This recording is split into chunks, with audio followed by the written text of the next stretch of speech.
Ladies and gentlemen, miongoni mwa nchi ambazo zimekuwa sana ama zinapitia mchakato mzima wa ukuaji ni Singapore.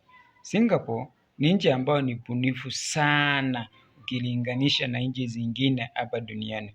Singapore ilikuja na mbinu fulani, wakaamua kujenga jela katikati ya bahari. Jela ikajengwa katikati ya bahari na itakuwa inaelea, ina float juu ya maji.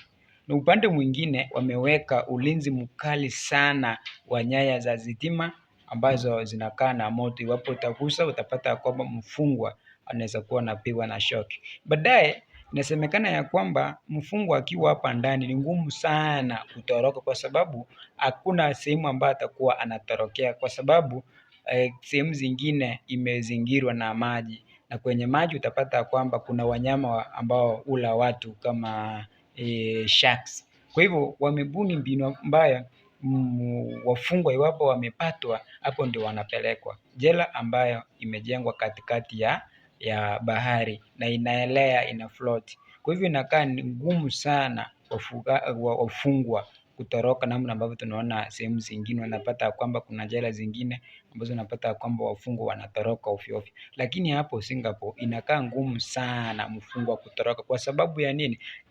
Jela imetengenezwa katikati ya bahari na inaelea, floating.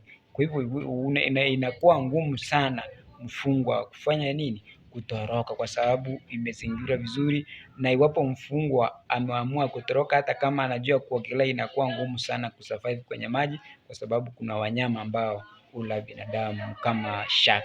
Naitwa Maskini Msomi na hii ni Maskini Msomi TV.